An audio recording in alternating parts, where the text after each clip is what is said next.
শাকিলদের বারান্দার ঠিক এই স্থানটিতে ঘর বেঁধেছে একজোড়া দেশীয় তিলাগুগু পাখি। বারান্দাটির দোতলায় অবস্থিত হওয়ার কারণে মানুষের আনাগোনাও কম ছিল, যার কারণে সুযোগ পেয়ে গুগু দম্পতির রীতিমতো বাসা বেঁধে ডিম পেড়ে বসে আছে।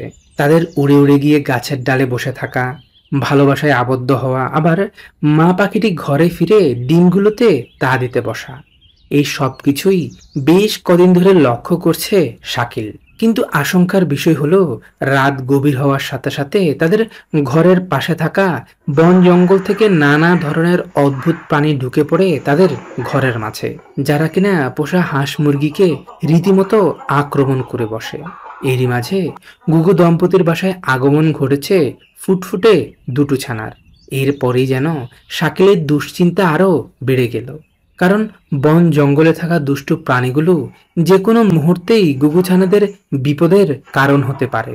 এসব ভেবে সে রীতিমতো ছানাগুলোকে বাসা থেকে নামিয়ে এনে একটি পাত্রের মাঝে খড়কুটো দিয়ে রেখে দেয়, আর সে সিদ্ধান্ত নেয় এবার থেকে সে একাই ছানাগুলোর দেখভাল করবে। কিন্তু অবাক করার বিষয় হলো, মা পাখিটি তার ছানাদের পাগলের মতো খুঁজতে খুঁজতে ঠিকই চলে এসেছে শাকিলদের এই রান্নাঘরের মাঝে। এরপর সে ছানাদের পাশে বসে খাবার খেতে শুরু করে। মা পাখিটির তার ছানাদের প্রতি এমন ভালোবাসা দেখে শাকিলের অনেক মায়া হয়। কিন্তু ছানাগুলোকে যদি সে আবারও তাদের সেই বাসায় ফিরিয়ে দেয়, তাহলে যে কোনো মুহূর্তেই অঘটন ঘটতে পারে। ছানাদের নিরাপত্তার কথা ভেবে শাকিল একাই শুরু করে তাদের যত্ন নেওয়া। সে একটি কাগজের বক্সের মাঝে খড়কুটো দিয়ে আবার মাঝখানে ছোট্ট একটি ফুটো করে ছানাগুলোর জন্য নতুন একটি বাসা তৈরি করে দেয়। আর সে ছানাগুলোর জন্য নানা ধরনের খাবার এনে পানিতে গুলে নরম করে ইঞ্জেকশন সিরিজের মাধ্যমে খাইয়ে দেয়। দিনে কমপক্ষে ছানাগুলোকে 6 থেকে 7 বার খাইয়ে দিতে হতো। তবে শাকিল তার আদরের গুগু ছানাগুলোর যত্নের কোনো কমতি রাখত না। ভালোবেসে শাকিল তাদের নাম রেখেছে লালু আর তানু। তার আদর, যত্ন আর ভালোবাসায় দিন কয়েকের মধ্যেই ছানা দুটোর শরীরে পুরো দমে পালক গজায়। এখন আর ছানাগুলোকে ইঞ্জেকশন সিরিজের মাধ্যমে খাবার খাইয়ে দিতে হয় না। শাকিল একটি কাপড়ের টুকরোর মাঝে খাবার ঢুকিয়ে ছোট্ট একটি ছিদ্র করে এভাবেই তাদের খাইয়ে দেয়। এই কদিনে লালু আর তানুর সাথে শাকিলের বন্ধুত্বটাও গড়ে উঠেছে। ছানাগুলো এখন শাকিলকে দেখলেই ডানা ছোটাছুটি শুরু করে। মাস কয়েকের মধ্যেই ছানা দুটো বেশ বড়সড় হয়ে উঠেছে।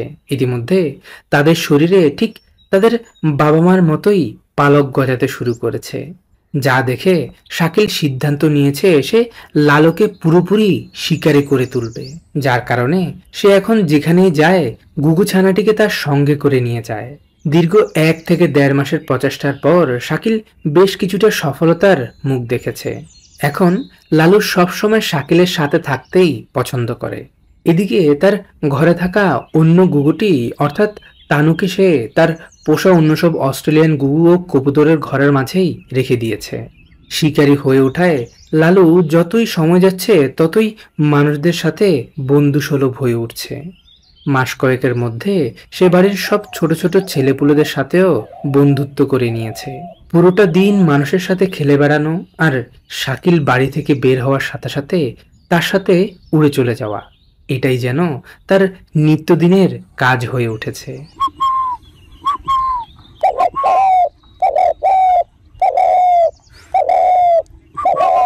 কিন্তু শাকিল তার ঘরে থাকা অন্য পিলা গুগু পাখিটি অর্থাৎ তানুর কথা চিন্তা করে সে তার লালুকে একসাথে রাখার সিদ্ধান্ত নেয়। দিন কয়েক তাদের সবাইকে একই সাথে এই ঘরের মাঝে রাখার পর শাকিল লক্ষ্য করল অন্য তিলা গুগু পাখিটি অর্থাৎ তানু ইদানিং সাদা রঙের এই গুগু পাখিটির সাথে একটু বেশি ঘোরাফেরা করছে।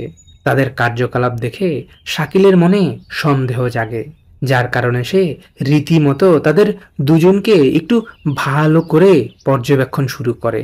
8 থেকে 10 দিন পর্যবেক্ষণের পর শাকিল বুঝতে পারে দুষ্ট সাদা রঙের এই গুগু পাখিটি তিলা গুগু পাখিটির সাথে জোড়া নিতে চাচ্ছে। এতে তানুরও সম্মতি দেখতে পাচ্ছে শাকিল। এদিকে লালু যে অস্থির হয়ে উঠেছে, সে কিছুতেই সাদা গুগু পাখিটির সাথে তানুর ভালোবাসা মেনে নিতে পারছে না। অন্যদিকে সাদা রঙের স্ত্রী গুগু পাখিটিও একলা হয়ে পড়েছে। দিন কয়েক পর থেকে যখনই তানু তার নতুন সঙ্গীর সাথে ঘর সাজাতে যায়, তখনই লালু গিয়ে তাদের বিরক্ত করতে শুরু করে। তবে দুষ্ট লালু শেষমেশ তানুর কাছে পাত্তা না পেয়ে ইদানিং আবার সাদা স্ত্রী গুগু পাখিটির সাথেও ভাব জমানোর চেষ্টা করছে।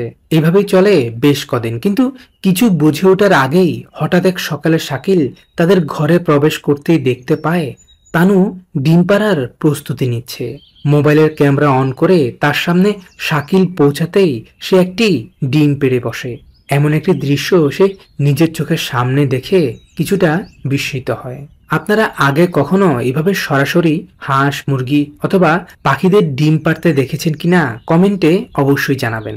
প্রথম ডিমটি পাড়ার ঠিক 4 থেকে 5 দিন পর শাকিল তাদের ঘরে গিয়ে যা দেখতে পেল সে কখনো তা কল্পনাও করেনি। তানু রীতিমতো 4টি ডিমে তা দিয়ে যাচ্ছে, কিন্তু একার একটি ঘুঘু পাখির পক্ষে 4টি ডিম পাড়া তো কখনোই সম্ভব নয়।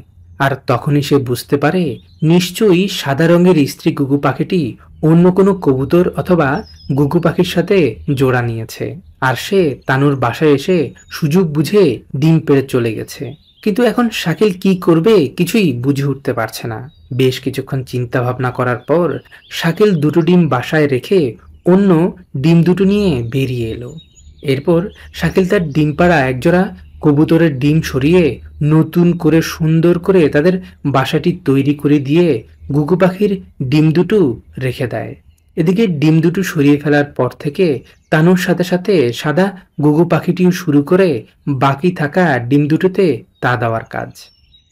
এরপর থেকে শাকিল আর তানুদের বিরক্ত করত না, কিন্তু লালু অর্থাৎ শিকারী সে দুষ্ট ঘুঘুটি এখন পর্যন্ত সুযোগ পেলেই তাদের বিরক্ত করে। এখন যদি শাকিল ডিম সহ এই ঘুঘু পাখির দুটোকে সরিয়ে ফেলে তাহলে যে তারা আর ডিমগুলোতে তা দিবে না। দেখতে দেখতে প্রায় 16 থেকে 17 দিন কেটে গেল। ইতিমধ্যে সাদা এবং তিলা ঘুঘুর ঘরে জন্ম নিয়েছে কুচকুচে কালো রঙের ফুটফুটে একটি ছানা। কিন্তু দুর্ভাগ্যবশত পাখিগুলোর অন্য ডিমটি নষ্ট হয়ে গিয়েছে, যার কারণে শাকিল ডিমটি সরিয়ে ফেলে। এদিকে কবুতরের নিচে রাখা ডিম দুটো ফুটে ইতিমধ্যে জন্ম নিয়েছে আরো দুটো ছানা। নির্বোধ কবুতর দম্পতিও নিজেদের সন্তান ভেবে এই ছানাগুলোর দেখভাল শুরু করে। এদিকে তানুর ঘরে জন্ম নেওয়া ফুটফুটে ছানাটিকেও তারা দুজন আদর, যত্ন আর ভালোবাসা দিয়ে একটু একটু করে বড় করে তুলছে। ছানাগুলোকে দেখে ছোট অবস্থায় সব স্বাভাবিক মনে হলেও 4 থেকে 5 মাস পর যখন তারা পুরোপুরি বড় হয়ে ওঠে তখন তাদের দেখে যে কেউই অবাক হতে বাধ্য। কারণ ছানা দুটো যে কিছুটা তিলা ঘুঘু তো আর কিছুটা সাদা রঙের ঘুঘু পাখির মতো হয়েছে। তিলা এবং সাদা ঘুঘুর সংমিশ্রণে জন্ম নেওয়া এই ছানাগুলোকে দেখতে কেমন দেখাচ্ছে কমেন্টে অবশ্যই জানাবেন।